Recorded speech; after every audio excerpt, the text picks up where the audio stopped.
Next, the branch arises from the inferior ganglion is the cardiac branch.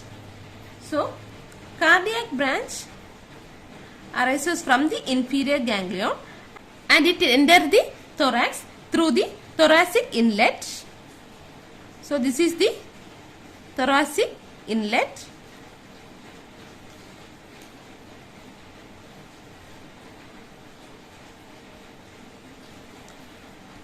It enters into the cardiac region through the thoracic inlet.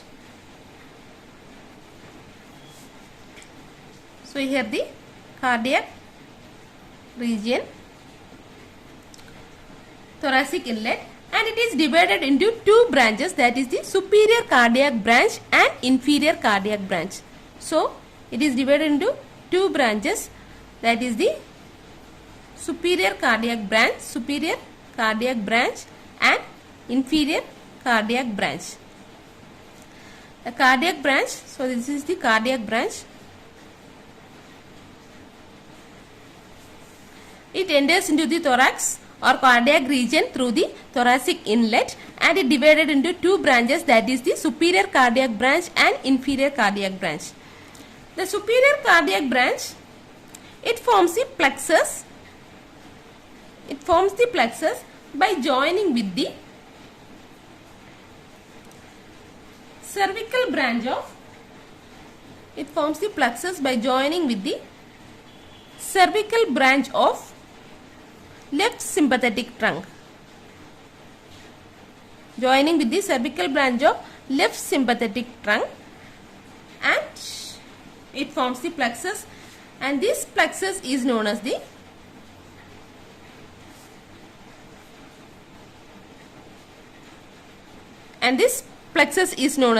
superficial cardiac plexus. Superficial cardiac plexus. So, this is the sympathetic trunk. So, this is the cardiac branch of left sympathetic trunk. By joining with the cardiac branch of left sympathetic trunk, it forms the plexus which is known as the superficial cardiac plexus, and this plexus is formed beneath the aortic arch. So, this plexus is formed beneath the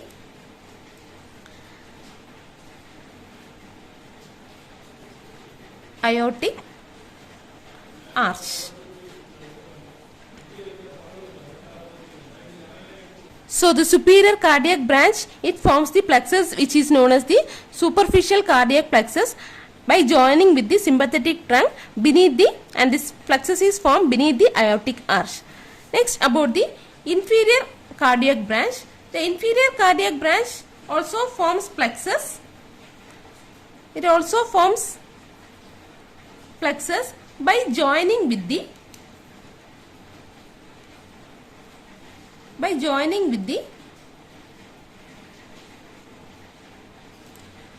cervical ganglion of sympathetic trunk. So, it joins with the sympathetic trunk, cervical branch of sympathetic trunk, and also with the recurrent laryngeal nerve, and also with the recurrent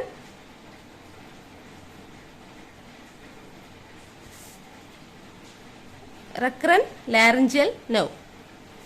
So, inferior cardiac branch, that which forms plexus by joining with the sympathetic trunk and also with the recurrent laryngeal nerve, and this plexus is known as the deep cervical plexus. So, this plexus is known as the deep cervical plexus, and it is formed, the deep cervical plexus formed in front of the bifurcation of trachea. In front of bifurcation of trachea.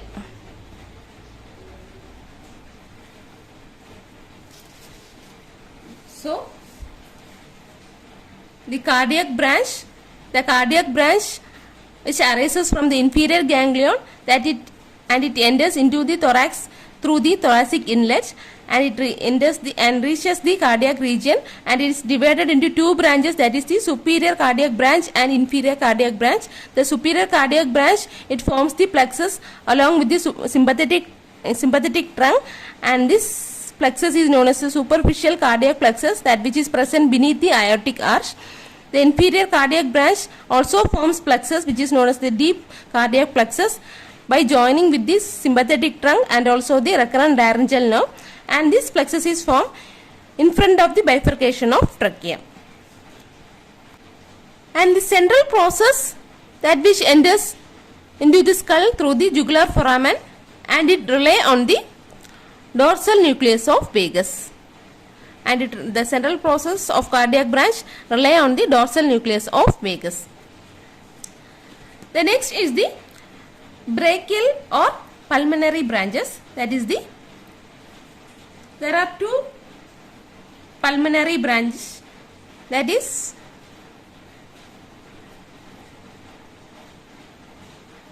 this pulmonary branch also enters into the thorax through the thoracic inlet, and it has two branches, that is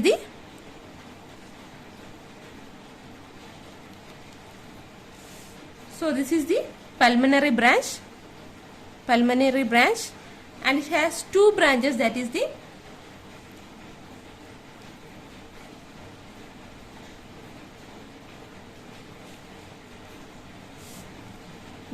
anterior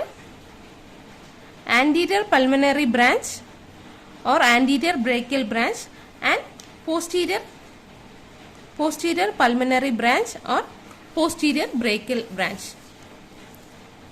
So this anterior pulmonary branch, it passes to the anterior surface of the root of the lung. It passes to the anterior surface of root of lung. Anterior surface of root of lung. And along with the sympathetic trunk forms the anterior pulmonary plexus. So along with the sympathetic trunk, it forms the anterior pulmonary plexus in the anterior surface of the root of lung. So this is the anterior pulmonary plexus. Anterior pulmonary plexus. So anterior pulmonary branch, along with it enters the thorax through the thoracic inlet, and it passes to the anterior surface of the root of lung, and along with the sympathetic trunk it forms the plexus which is known as the anterior pulmonary plexus, and it supplies the brachial tree and visceral pleura, and it supplies the bronchial tree and visceral pleura. Next, about the posterior pulmonary plexus.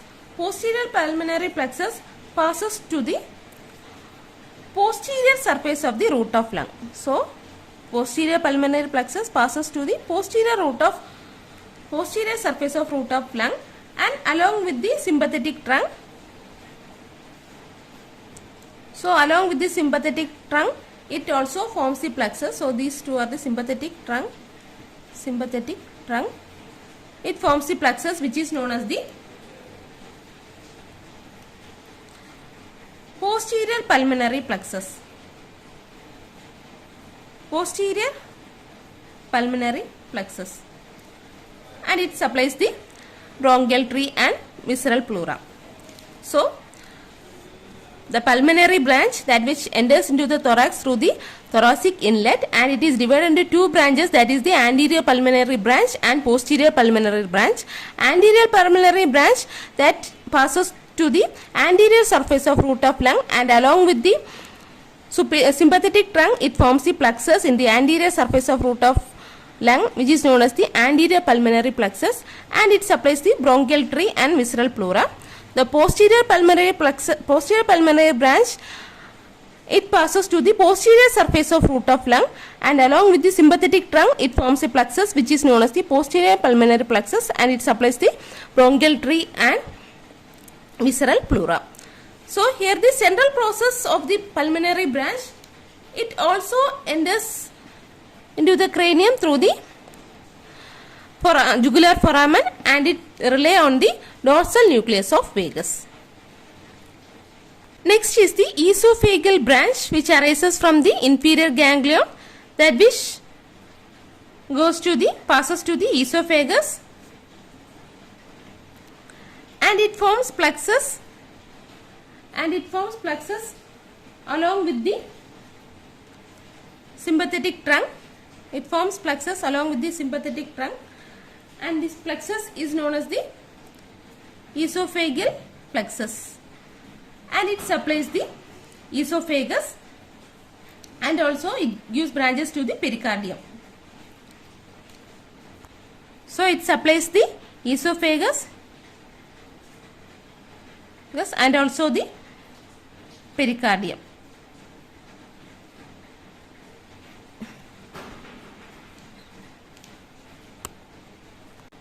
So the esophageal branch, that which arises from the inferior ganglion, and it goes to the esophagus, and it forms the plexus along with the sympathetic trunk. So this is the sympathetic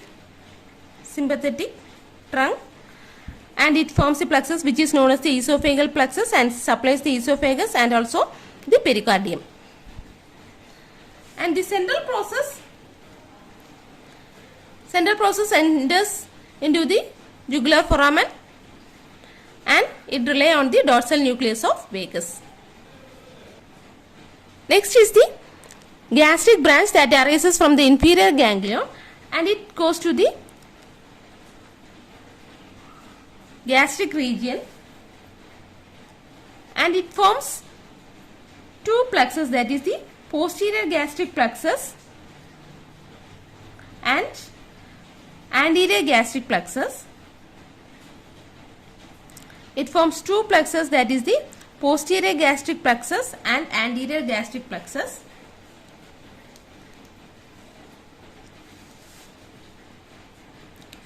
Posterior gastric plexus and anterior gastric plexus.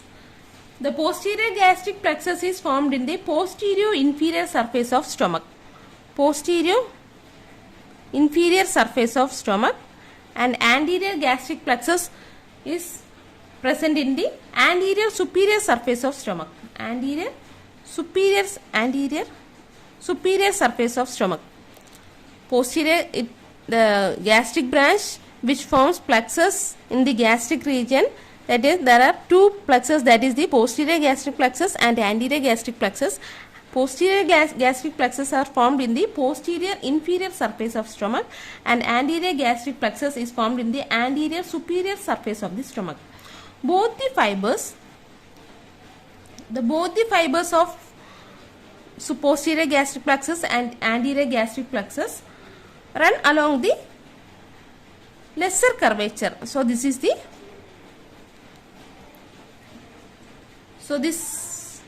part is the lesser curvature of stomach. So the fibers runs along the lesser curvature of stomach, and it supplies the stomach in the anterior and posterior part of stomach. And the fibers from the posterior gastric plexus and anterior gastric plexus, that which supplies the stomach by running through the lesser curvature till the duodenum, till the upper part of the duodenum. It supplies the stomach till the upper part of duodenum. So this is the gastric branch.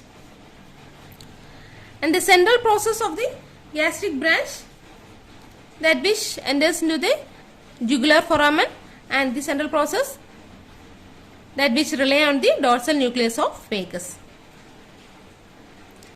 Next is the celiac branch, that which arises from the inferior ganglion, the celiac branch that which is derived from the right vagus. The celiac branch arises from the right vagus and it joins with the celiac plexus. So here there is a plexus and this celiac branch which arises from the right vagus. So celiac branch which arises from the right vagus, that which joins with the celiac plexus and supply. So this is the celiac plexus, and it supply the pancreas, and it supplies the pancreas, kidney, spleen, suprarenal gland, and also intestine. So the celiac branch which arises from the right vagus, it joins with the celiac plexus and it supplies the pancreas, kidney, spleen, suprarenal gland and intestine. Here also the central process that which enters into the skull through the jugular foramen and rely on the dorsal nucleus of vagus. Next is the hepatic branch. Hepatic branch that which arises from the left vagus. So hepatic branch that arises from the left vagus and joins with the hepatic plexus. So here it joins with the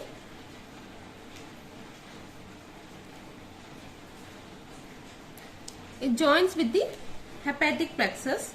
So this is the hepatic plexus and it supply the liver. So hepatic branch which arises from the left vagus and it joins with the hepatic plexus and it supplies the liver. Here the central process that which enters into the cranium through the jugular foramen and it rely on the dorsal nucleus of vagus. So for all these branches, cardiac branch, pharyngeal branch, esophageal branch, gastric branch, celiac branch and hepatic branch. So all these branches consist of both GVA fibers and GVE fibers. So all these branches consist of both GVA fibers and GVE fibers. So the GVA fibers that which rely on inferior ganglion, but the GVE fibers that which rely on terminal ganglion.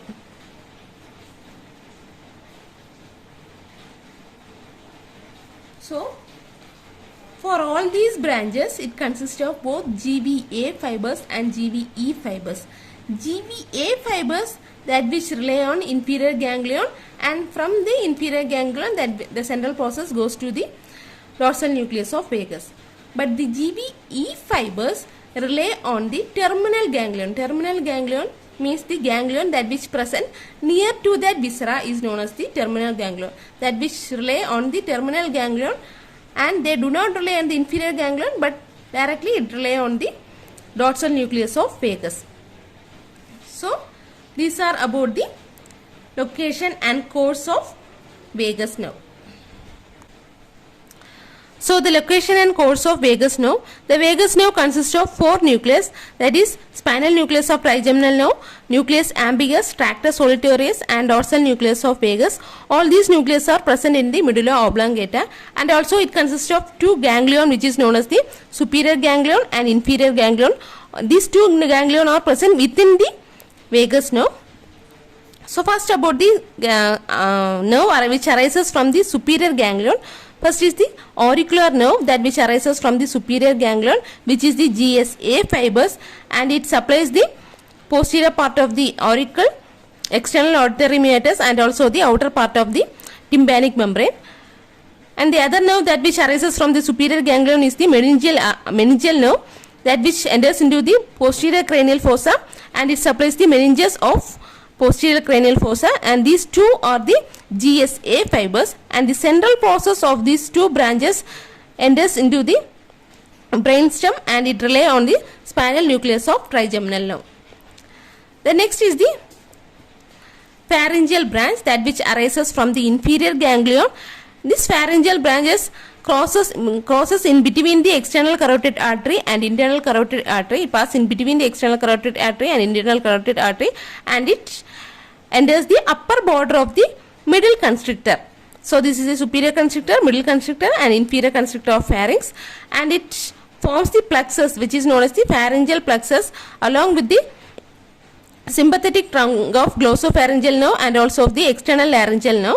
It forms the plexus, which is known as the pharyngeal plexus, and it supply the muscle which is known as the muscles of pharynx and muscles of soft palate except tensor valley palatine. So this is the motor fiber, which is the SPE fiber, and the central process of the pharyngeal branch, it goes inside the cranium through the jugular foramen, and it rely on the nucleus ambiguous. The next is the superior laryngeal nerve. Superior laryngeal nerve arises from the inferior ganglion, and it also crosses in between the external carotid artery and internal carotid artery, and it enters the middle constrictor muscle. In the middle constrictor muscle, it is divided into two branches, that is the external laryngeal branch and internal laryngeal branch. External laryngeal branch is the motor branch, which is the SPE fibers, and along with the superior thyroid artery, it pierces the inferior constrictor muscle and supply the cricothyroid muscle. The internal laryngeal branch is the sensory branch, which is the GVA fibers. It pierces the thyroid membrane and it supplies the mucous membrane of larynx above the vocal cords. So it has two fibers, that is the SPE fibers and GVA fibers. The SPE fibers which enter into the cranium, and it supplies and it rely on the nucleus ambiguous, but the GVA fibers, it enter into the cranium and it rely on the dorsal nucleus of vagus.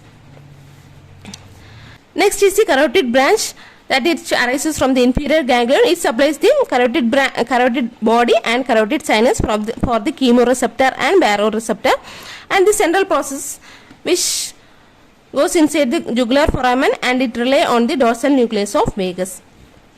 Next is the GVA fibers, that which arises from the inferior ganglion, and it supplies the posterior most part of the tongue and epiglottis, and the central process of GVA fibers, that which rely on the tractus solitarius.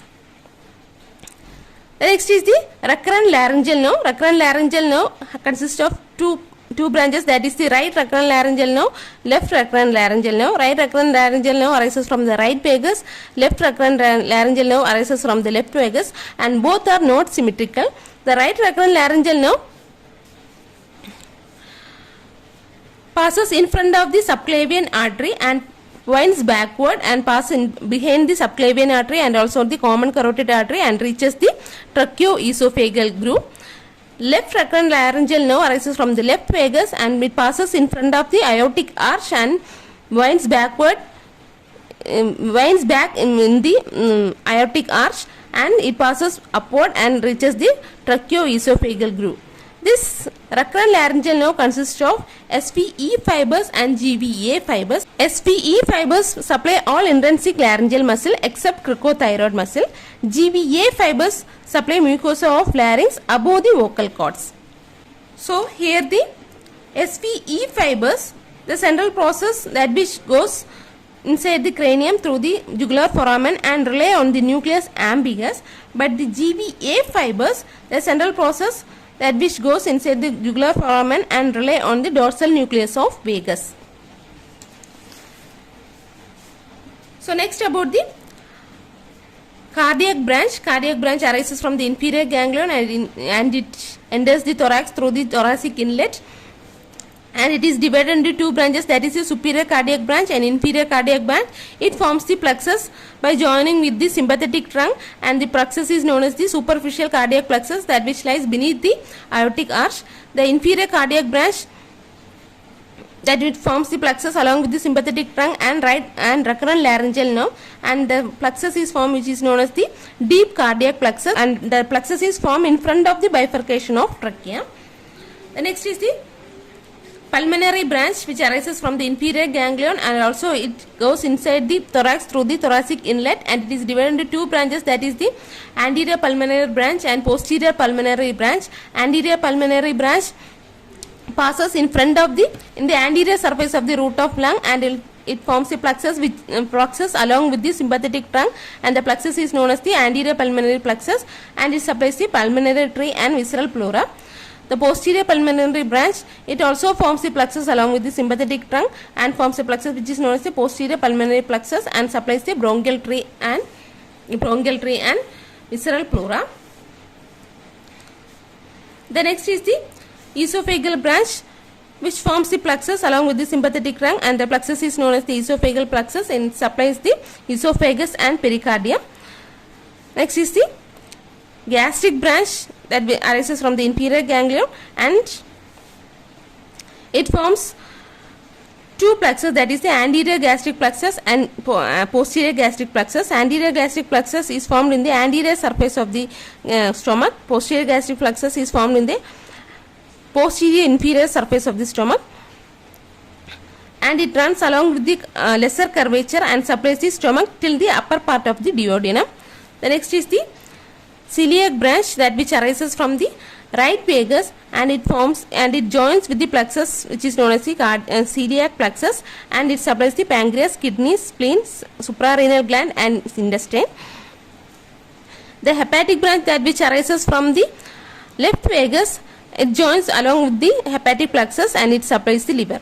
So all these branches consist of both GVA fibers and GVE fibers. The GVA fibers, the sensory fibers, that which rely on the inferior ganglion, and the central process, that which rely on the gastric nucleus of vagus. But the GVE fibers, that which rely on the terminal ganglion. The terminal ganglion means the ganglion which is present near to that viscera is known as the terminal ganglion, that which rely on the terminal ganglion, and the central process, that which do not rely on the inferior ganglion, that which directly goes inside the cranium through the jugular foramen and rely on the dorsal nucleus of vagus. So these are about the vagus nerve. Thank you.